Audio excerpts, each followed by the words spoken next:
अथ वराहपुराणे षट् अष्टशत् अध्यायः।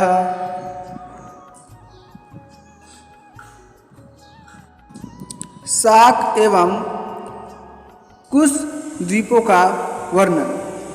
भगवान रुद्र कहते हैं, अब आप लोग शाक द्वीप का वर्णन सुने। जम्बू द्वीप अपने दूने परिणाम के लवण समुद्र द्वारा आवृत है। गोलाई में भी यही जम्बू द्वीप के दूने परिणाम में है। यहाँ के निवासी बड़े पवित्र और दीर्घजीवी होते हैं। दरिद्रता, बुढ़ापा और व्याधि का उन्हें पता नहीं रहता। इस शाक द्वीप में भी 7 ही कुल पर्वत हैं। इस द्वीप के दोनों ओर समुद्र हैं, एक और लवण समुद्र और दूसरी ओर क्षीर समुद्र। वहाँ पूर्व में फैला हुआ महान पर्वत उदयाचल के नाम से प्रसिद्ध है। उसके ऊपर पश्चिम भाग में जो पर्वत है उसका नाम जलधार है। उसी को लोग चंद्रगिरी भी कहते हैं। इंद्र वहीं से जल लेकर संसार में वर्षा करते हैं। उसके बाद श्वेतक नामक पर्वत है। उसके अंतर्गत 6 छोटे छोटे दूसरे पर्वत हैं। वहाँ की प्रजा इन पर्वतों पर अनेक प्रकार से मनोरंजन करती है। उसके बाद रजतगिरी है, उसी को जनता शाकगिरी भी कहती है। उसके बाद आंबिकेय पर्वत है, जिसे लोग विभ्राजक तथा केसरी भी कहते हैं। वहीं से वायु का प्रवाह आरंभ होता है। जो कुल पर्वतों के नाम हैं, उन्हीं नामों से वहाँ के वर्षों या खंडों की भी प्रसिद्धि है। वे कुल पर्वत इस प्रकार हैं: उदय, सुकुमार, जलधार, क्षेमक और महाद्रुम। पर्वतों के दूसरे दूसरे नाम भी हैं। उसके मध्य में शाक नाम का एक वृक्ष है। वहाँ 7 बड़ी बड़ी नदियाँ हैं।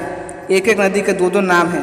ये हैं सुकुमारी, कुमारी, नंदा, वेणिका, धेनु, इक्षुमती और गभस्थी। भगवान रुद्र कहते हैं, अब आप लोग कुश नामक तीसरे द्वीप का वर्णन सुने। यह द्वीप विस्तार में शाक द्वीप से दूने परिणाम वाला है। क्षीर समुद्र के चारों ओर कुश द्वीप है। यहाँ भी 7 कुल पर्वत हैं। उन सभी पर्वतों के एक एक के 2 नाम हैं। जैसे कुमुद पर्वत, इसी का दूसरा नाम बिद्रुम भी है। इसी प्रकार दूसरा पर्वत उन्नत भी है, हेम नाम से विख्यात है। तीसरा पर्वत द्रोण या पुष्पवान नाम से विख्यात है। चौथा कंख या कुश है। 5वां पर्वत ईश या अग्निमान है। 6ठा पर्वत महिष या हरि है, इस पर अग्नि का निवास है। और 7वां ककुद्र या मंदर है। ये पर्वत कुश द्वीप में व्यवस्थित है। इन पर्वतों से विभाजित भूभाग ही विभिन्न वर्ष या खंड है। उनमें एक एक वर्ष के 2 नाम हैं। जैसे कुमुद पर्वत से संबंधित वर्ष या श्वेत या उद्भिद कहा जाता है। उन्नतगिरी का वर्ष लोहित या वेणुमंडल नाम से विख्यात है। वल्लाहक पर्वत का वर्ष जिमुत या रथाकर नाम से प्रसिद्ध है।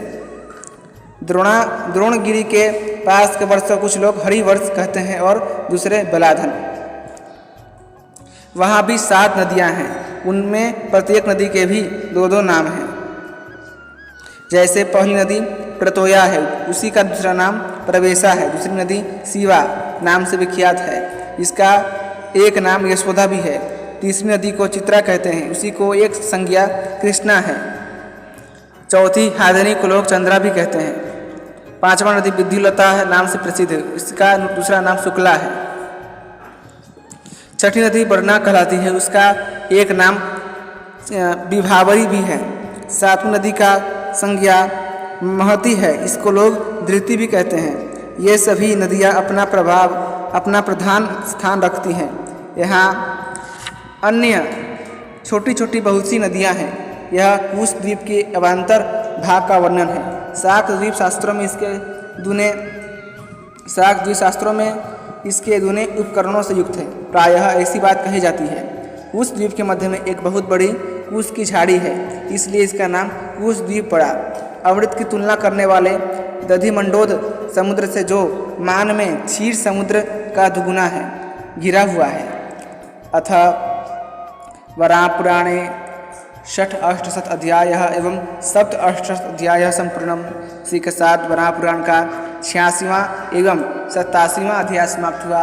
यदि आपको वराहपुराण की ये कथाएँ अच्छी लगती है तो कृपया करके वीडियो को लाइक करें, चैनल को सब्सक्राइब करें और अपने दोस्तों के साथ जरूर शेयर कीजिएगा। धन्यवाद। जय श्रीमन्नारायण।